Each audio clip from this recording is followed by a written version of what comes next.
You can feel it in your bones, but you were told to ignore it. The economy is not collapsing because nobody understands money. It is collapsing because somebody already planned how the fall would be paid for. And here is the part nobody wants to say out loud. When politicians talk about timing a recession, they are not talking like economists. They are talking like managers. They want the disaster to land on the other guy's resume. They want the blame to stick to the previous administration. And while they argue about who takes the bullet, you are the one whose job gets cut, whose rent goes up, and whose savings quietly melts. This is not financial advice. This is financial education, based on how power actually works in finance, markets, and policy. If you live in the United States, the United Kingdom, Canada, Australia, anywhere inflation and housing keep chewing through your paycheck, this story is about you. It is about what happens when the system treats ordinary people like disposable parts and treats asset holders like they are untouchable. Let's talk about why a certain kind of political mind starts wishing for a crash sooner rather than later. Let's talk about the historical template they borrow from. Let's talk about how global money gets used as a weapon, how wealth concentrates when everyone else is drowning, and why the retirement problem is not a side issue anymore. It is a countdown. Start with the simplest question. Why would any political figure hope for a recession to arrive before he even takes office, instead of after? In the world of press conferences, the answer sounds petty. In the world of incentives, it is brutal. A recession is not just bad news, it is an accounting event. It decides who loses, who gets rescued, and who gets to rewrite the rules afterward. If markets fall during the opponent's term, investors punish that opponent. Workers get laid off under that administration. Contracts get renegotiated. Hiring freezes spread like a virus. Later, when the new administration arrives, they can claim they are cleaning up the mess. They can present themselves as saviors while quietly switching levers behind the scenes. Now connect that to 2026 reality. In the last few years, the labor market has been disrupted not just by normal cycles, but by automation and artificial intelligence. Middle-class jobs are disappearing faster than the old recession playbooks anticipated. A recession in 2026 does not look like a recession in 2008. In 2008, people lost jobs in manufacturing and housing-related sectors. In 2026, millions are watching their roles get automated, condensed, or offshored into models that do the work cheaper and faster. So when the political class talks about economic downturns, they are not just talking about GDP and unemployment lines. They are talking about whether the useless class debate becomes a mass reality. And while they are managing that narrative, you are being managed financially. The Fed can hold rates steady, cut rates, pause, pivot, whatever headline you want. But real purchasing power is not a press release. It is your ability to buy groceries, pay rent, and keep the lights on without debt ballooning. Inflation may come down on paper, but the damage lingers like smoke in a room. So when someone says they want a recession to happen sooner, what they are really saying is this: let the crash happen while I can control the response afterward. Let the blame land somewhere else. Let the asset owners get the bailout mechanisms warmed up. And let ordinary people get sacrificed early, so the system looks stable later when they can tighten the net again. But that is only the political setup. The deeper machinery is global money and asset ownership. That is where the real dark truth lives. In the same time period that people were arguing over who was supposed to prevent disaster, one repeated pattern kept showing up across countries. The same people who claim they hate corruption are always aligned with the same structures that create it. When the system needs a scapegoat, you get one. When the system needs liquidity, the market gets it. When the system needs you to accept austerity, you get speeches about resilience. And when the system needs your wealth, it comes quietly through inflation, fees, and forced selling. Think of 2020 to 2026 as one continuous transfer. In 2020, you were told the world was saving itself. Then rates rose. Then housing detached from wages. Then real inflation ate your savings. Then AI made many jobs feel temporary, like you are always one upgrade away from being replaced. Then the stock market went back up while your life stayed stuck. You might ask, why does the stock market keep climbing when people feel like they are losing ground? That disconnect is not accidental. It is structural. It is because stock market indexes reward capital owners. They reward companies with pricing power. They reward massive balance sheets that can withstand rate shocks and labor disruptions. Meanwhile, your income is not indexed to the market. Your rent is. And rent is not market price in the way the textbooks describe it. Rent is a political outcome. It is a supply shortage mixed with investor demand, insurance pricing problems, municipal rules, and global capital seeking stable returns. In 2026, in cities and suburbs across the United States, the United Kingdom, Canada, and Australia, housing has become a financial asset first and a human necessity second. A whole generation is being trained to rent forever because wages do not reconnect to prices and interest costs stay brutal. Now bring in the second major theme, the way global relationships are bargained over with financial tools. You can debate whether tariffs or negotiations are the best strategy, but the mechanism is consistent. Countries do not threaten each other with feelings. They threaten each other with leverage, trade restrictions, currency pressure, bond market access, and control of capital flows. The story that circulates about America and China is usually told like a rivalry between two countries that just don't get along. That is comforting because it turns complex financial engineering into a sports narrative. In reality, it is about who gets to finance the world and who gets to absorb the shocks. Before the era of aggressive financial competition, the United States exported dollars. It imported cheap goods. China got access to massive demand. Everybody got richer, but not evenly. Over time, one side built industrial capacity and accumulated reserves. The other side enjoyed stable consumer prices while shifting labor needs. Then, as the balance tilted, policymakers began to argue about whether the arrangement was too one-sided. But here is the dark part. Even when leaders claim they want to decouple, capital still moves. Investment still flows. And the same financial players, the same asset managers, the same banks often find ways to profit regardless of political theater. Now let's step into the logic that creates asset price bubbles and then weaponizes them. This is where the lamb-wool clip idea shows up in different forms. Whether you call it that or not, the pattern is recognizable. Boost asset prices using liquidity, encourage buying, then trigger a reversal that forces sellers to liquidate, allowing bigger players to buy at the bottom. In simple terms, you inflate the value of something that people rely on. Then, when it is inflated enough, you drain liquidity.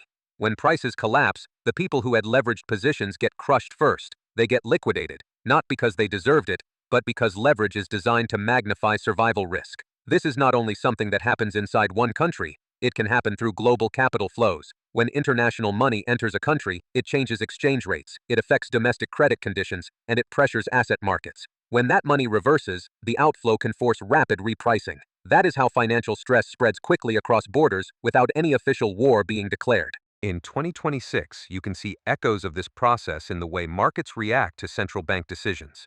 When the Fed's interest rates move, investors reallocate capital globally. Bond yields move, currencies move, equity valuations move, and if you live paycheck to paycheck, you do not experience these moves as chart lines. You experience them as higher mortgage payments, higher credit card minimums, and fewer job openings.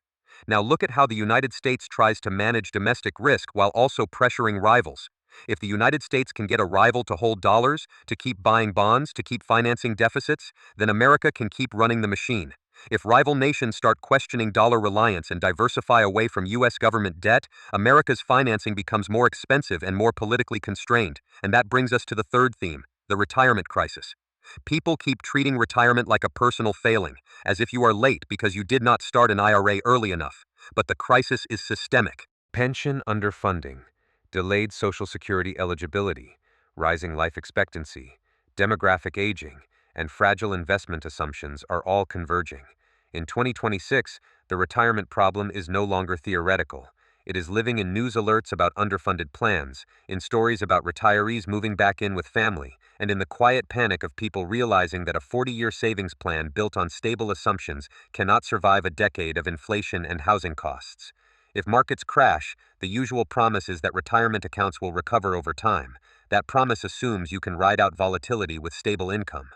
But what if your income is already disrupted by AI? What if your work hours are already shrinking?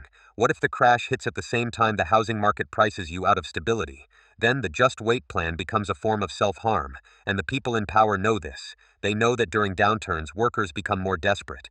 Desperation increases compliance. It reduces bargaining power. It makes it easier to accept layoffs, wage freezes, benefit cuts, and temporary reductions that never revert. So when politicians talk about catastrophe management, it is not only about GDP, it is about managing labor, it is about managing consumer demand, it is about managing political stability. But let's go back to the scenario that matters for 2026. Someone is hoping for a recession to arrive at a specific time relative to their political arrival. Why? Because they want to control the response. They want to use the crisis as cover for policy shifts that ordinary people will not be able to resist once the pain is already happening. And here is where AI changes everything. In a traditional recession, you could retrain for the next job. You could move into a different industry. You could grind and find something with time. In 2026, retraining often means learning to work with tools that can already do the tasks better than you. An AI model can generate marketing copy, draft code, summarize legal documents, classify customer support issues, and optimize scheduling. It can do it instantly. It can do it without fatigue. So when jobs disappear, there is less of a safety net, and there is less time for people to adjust. This is why the useless class debate is gaining traction. Not because people suddenly became cruel, but because the economic model stops valuing labor the way it used to. Now the next cliffhanger is painful. Remember the political logic about the crash landing on the other guy? In the real world, crashes do land on ordinary people first. But the benefits of crisis management can be captured by asset holders. That means a recession can be used as a transfer mechanism. You lose your job and your housing stability. Meanwhile, capital gets repositioned, and the people with liquidity buy discounted assets. If you want an analogy, imagine a fire sale. You are out of cash. You need to sell something to survive. The person with cash buys the sale items. That person does not care that the world is burning. They only care that the price is low enough to justify buying. Now in 2026, we have a special feature. A lot of people thought they were protected by stock market upside. They watched the indexes hit new highs while their personal budgets got tighter. They assumed that meant the economy is fine. But the economy is not one thing, it is many things. The index can go up while median wages stagnate. The index can go up while housing affordability worsens. The index can go up while small businesses fail. The index can go up while retirement planning collapses for the people who do not have large buffers. So what happens when a political administration wants a crash? It wants the labor pain to happen on schedule. It wants to be able to claim control after the worst part is done. And it wants to ensure that asset holders remain protected enough to keep confidence alive in the markets. That is why the Fed matters so much, and why ordinary people often misunderstand it. People hear the Fed cut rates or the Fed raised rates and think it is a dial that directly turns inflation on and off like a thermostat. It isn't. Rate changes affect credit costs, borrowing behavior, currency expectations, and asset valuations. Inflation is affected but through complicated channels. Some costs are sticky, some costs depend on supply chains, some depend on labor bargaining. In 2026, the Fed's decisions still shape your life, but not in the clean way the headlines imply. When rates stay high for longer, credit becomes expensive. That increases the cost of mortgages, business loans, and refinancing. If you have a job, you might still feel secure. Then your landlord might refinance at a higher rate and pass it to you. Then your insurance might go up. Then your car might cost more. Then your credit card interest might jump again. Your budget becomes a battlefield where you lose in multiple small attacks. And when the Fed shifts, markets can react faster than families can.